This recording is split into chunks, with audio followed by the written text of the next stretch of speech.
الذين آمنوا وتطمئن قلوبهم بذكر الله ألا بذكر الله تطمئن القلوب. السلام علیکم ورحمۃ اللہ وبرکاتہ. نحمده ونصلی علی رسوله الکریم. اما بعد. قال تعالی اعوذ باللہ من الشیطان الرجیم. بسم اللہ الرحمن الرحیم. ربی لا تذر علی الارض من الکافرین دیارا انک ان تذرهم یضلوا عبادک ولا یلدوا الا فاجرا کفارا. رب اغفر لی ولوالدی ولمن دخل بیتی مؤمنا وللمؤمنین والمؤمنات ولا تزد الظالمین الا تبارا. آج کا عنوان ہے حضرت نوح علیہ السلام کی سیرت کا دوسرا حصہ. نوح علیہ السلام قرآن مجید کے اندر ایک عظیم الشان رسول ہونے کا شرف رکھتے ہیں. اللہ تبارک و تعالیٰ نے قرآن مجید میں نوح علیہ السلام کا ذکر 43 مرتبہ اللہ تبارک و تعالیٰ نے ذکر فرمایا اور مسلسل سورہ نوح نازل فرمایا، جس کے اندر قوم نے نوح علیہ السلام کو جو ستایا، ان کو انکار کیا اور ان کو آزمائش میں ڈال دیا اور ان کے ساتھ برے برے القاب سے بھی پیغمبر کو ملقب کیا. بڑے اولو العزم پیغمبر ہیں جو آدم علیہ السلام کے تقریباً 1000 سال بعد عراق شہر بابل میں تشریف لائے اور پھر اپنی لمبی زندگی میں اپنے قوم کو سمجھاتے رہے. جب 950 سال پورے ہوئے تو اللہ کی طرف سے کشتی بنانے کا حکم جب آیا تو آپ کشتی بنانے میں مصروف ہوئے. ایک پہاڑ پر درختوں سے تختے کاٹ کر لاتے تھے. جبریل علیہ السلام آپ کو کشتی بنانا سکھاتے تھے. اور من جانب اللہ حضرت نوح علیہ السلام نے جو کشتی بنایا وہ کشتی اتنی بڑی تھی کہ 300 گز تھی، مطلب 1 کلومیٹر کے قریب میں آس پاس اتنی لمبی کشتی تھی اور چوڑی تقریباً 50 گز تھی اور گہرائی 30 گز تھی. گویا نیچے سے جیسا پانی میں کشتی بند ہوتی ہے، اوپر سے بھی چھت والی کشتی تھی. گویا باہر سے دیکھنے میں یہ گیند جیسا نظر آتی تھی. ایک لمبا گیند کی طرح آپ اس کشتی کو بنائے تھے اور اس کے اندر گراؤنڈ فلور کے علاوہ فرسٹ فلور اور سیکنڈ فلور بھی تھا. 3 منزلہ کشتی تھی. اور اللہ تبارک و تعالیٰ کے حکم کے مطابق جب وہ وقت آ پہنچا جس کو اللہ تعالیٰ قرآن مجید کے اندر فرماتے ہیں حتیٰ اذا جاء امرنا فارت تنور، جب چولہے میں سے بھی تنور روٹی پکانے کا ایک آلہ ہوتا ہے، چولہا ہوتا ہے، جب اس میں سے بھی پانی آنا شروع ہو جائے تو نوح علیہ السلام کو اشارہ تھا کہ جب وہاں سے بھی پانی اور آسمان سے بھی پانی جب برسے گا تو سمجھ جاؤ کہ اللہ کا عذاب ہے. پھر جب اللہ کا عذاب شروع ہونا تھا تو نوح علیہ السلام کو اس کی تیاری کرنی تھی. تو نوح علیہ السلام جو تیاریاں کی تھیں وہ یہ تھیں کہ اس کشتی میں تمام جانوروں کو، چرندوں کو، پرندوں کو، درندوں کو، سب کو جوڑا جوڑا لے کر ان منزلوں میں داخل کیے تھے. پہلے منزل گراؤنڈ فلور میں پورے جانوروں کو، ہاتھی، شیر، چیتا، بھالو، گائے، بیل، بھینس، بکری، اس طرح بہت سارے جانوروں کو جوڑا جوڑا حضرت نوح علیہ السلام نے جمع کیا. اور پھر دوسرے منزل میں تمام انسانوں کو اللہ تبارک و تعالیٰ نے رکھا. تو نوح علیہ السلام کی بات کو مان کر جو لوگ آئے وہ مختصر جماعت تھی.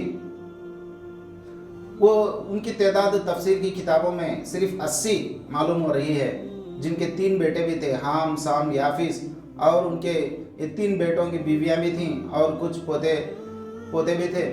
اور بس جو ہے غریب قسم کے، کمزور قسم کے اور غلام قسم کے لوگ تھے. اور اس میں پورے 80 میں سے 10 آدمی کچھ شرفا تھے، مالدار لوگ تھے، اس کے علاوہ کمزور قسم کے لوگ زیادہ تر تھے. بہرحال نوح علیہ السلام کشتی میں سب کو سوار کر لیا اور دعا بھی پڑھا دی، بسم اللہ مجریہا و مرساہا ان ربی لغفور الرحیم. اے اللہ، یہ کشتی چلتی بھی ہے، ٹہرتی بھی ہے تو تیرے ہی نام سے چلتی ہے اور ٹہرتی ہے. ان ربی لغفور الرحیم، بے شک آپ معاف کرنے والے، رحم کرنے والے ہیں. نوح علیہ السلام اللہ سے دعائیں کرتے ہوئے اور کشتی میں سب کو سوار کر کے وہ کشتی کا سفر آپ طے فرماتے ہیں، لیکن مسلسل کشتی بننے تک 100 سال زمانہ گزر گیا تھا۔ کشتی بنتے بنتے 100 سال کا زمانہ معمولی زمانہ نہیں ہے، معمولی مصائب و پریشانیاں اور آلام نہیں ہیں۔ یہ 100 سال میں بھی لوگ کشتی دیکھنے آتے تھے اور نوح علیہ السلام پر باتیں کستے تھے، نوح علیہ السلام کو دیوانہ سمجھتے تھے۔ اور کشتی بنانا پہاڑ پر تھا، تو پھر کشتی پہاڑ پر کیسے بنے گی؟ پانی یہاں نہیں ہے، پانی تو بہت دور ہے۔ اس طرح بہت ساری باتیں نوح علیہ السلام پر کستے تھے، اور خود بیوی جا کر لوگوں کو بتا دیتی تھی کہ کشتی نوح علیہ السلام پہاڑ پر بنا رہے ہیں۔ لوگ دیکھنے میں آتے تھے، مذاق بھی کرتے تھے۔ یہ 100 سال کا پورا مذاق جب ختم ہوا، آخر کار اللہ تبارک و تعالیٰ کا عذاب ان پر نازل ہوا۔ عذاب کی شکل یہ تھی کہ چولہے سے بھی پانی آنا شروع ہوا اور آسمان سے بھی پانی برسنا جب شروع ہوا، تو نوح علیہ السلام اس عذاب کو سمجھ گئے تھے کہ اب عذاب شروع ہو گیا، اب تو ٹھہرنے والا نہیں ہے۔ اور موسلا دھار بارش، گویا آسمان جو ہے برس نہیں رہا ہے، بلکہ آسمان کا ایک پانی کا دہانہ کھل گیا ہے، پانی کا منہ کھل گیا ہے، گویا اوپر سے جو ہے سیلاب ہو رہا ہے، پانی بہت تیزی کے ساتھ برس رہا تھا۔ اور کشتی پانی میں جب تیرنے لگی تو نوح علیہ السلام کو اپنی بیوی، اپنا بیٹا جو کنعان تھا وہ یاد آ کر اس کی محبت دل میں تھی، تو وہ پکارنے لگے، او میرے بیٹے۔ تو اللہ تبارک و تعالیٰ کو بہت غصہ ہوا، کیونکہ اتنا لمبے زمانے میں دعوت و تبلیغ کی محنت کیے، اس کے باوجود نوح علیہ السلام کی بات انہوں نے نہیں مانی۔ تو اللہ تبارک و تعالیٰ نے فَإِنَّهُ غَيْرُ صَالِحٍ، نوح علیہ السلام کو اللہ تبارک و تعالیٰ فرماتے ہیں کہ وہ مسلمان نہیں ہے، وہ ایمان والا نہیں ہے، اگر آپ دوبارہ اس کو پکارو گے تو آپ کی پکڑ ہوگی۔ تو نوح علیہ السلام اللہ تبارک و تعالیٰ سے توبہ استغفار کرتے ہیں، اور اللہ تبارک و تعالیٰ کے حکم سے نوح علیہ السلام اپنے کشتی کو لے کر آگے نکل جاتے ہیں۔ اور سورہ ہود میں اللہ تبارک و تعالیٰ فرماتے ہیں کہ اے نوح، آج کے دن اللہ کا حکم ایسا ہے کہ جس کے ساتھ اللہ رحم کریں گے وہی آدمی بچ سکتا ہے، اللہ جس کے ساتھ رحم نہیں کریں گے وہ آدمی کسی بھی طرح سے آج نہیں بچے گا۔ اتنے میں ایک موج آئی، باپ بیٹے کے درمیان میں جدائی ہوئی اور وہ پانی میں غرق ہو گیا۔ علامہ سعدی رحمۃ اللہ علیہ نے کیا ہی خوب کہا، پسر نوح بابدہ بنشست، خاندان نبوتش گم شد، سگے اصحاب کہف روز چند، پے نیکاں گرفت مردم شد۔ علامہ سعدی رحمۃ اللہ علیہ فرماتے ہیں نوح علیہ السلام کا بیٹا بروں کے ساتھ جس کا اٹھنا بیٹھنا تھا، اس کی وجہ سے بروں کے ساتھ ہونے کی وجہ سے بروں کے ساتھ غرق ہو گیا۔ نوح علیہ السلام کے بعد پیغمبری اس کو حاصل ہو سکتی تھی، لیکن وہ پیغمبری سے محروم رہا۔ لیکن اصحاب کہف اللہ والے، اللہ کی وحدانیت پر، بادشاہ کی شرک اور بت پرستی سے اپنے آپ کو بچانے کے لیے جنگل میں، پہاڑ کے غار میں جو چلے گئے، ان کے ساتھ جو ان کا ایک کتا بھی تھا، اس کتے کو بھی اللہ تبارک و تعالیٰ نے نجات عطا فرمائی۔ اللہ کا حکم ہے کہ اللہ تعالیٰ اس کو اصحاب کہف کے ساتھ روز محشر اٹھائیں گے، اور اس کو کتے کو بھی انسان بنا کر اللہ جنت میں بھیجیں گے۔ اچھی صحبت اختیار کریں گے، اچھائی کے ساتھ جو ہے حشر ہوگا۔ اگر بری صحبت اختیار کریں گے تو بری صحبت نتیجہ بنے گی ذلیل و خوار ہونے کی، گمراہی کی۔ اللہ تعالیٰ اچھی صحبت کی توفیق عطا فرمائے۔ پیغمبروں کے جد و جہد کو اور باطل کے خلاف میں ان کی اس مبارک محنت کو ہمیں سمجھنا ہے کہ نوح علیہ السلام نے کتنی سال محنت کیے۔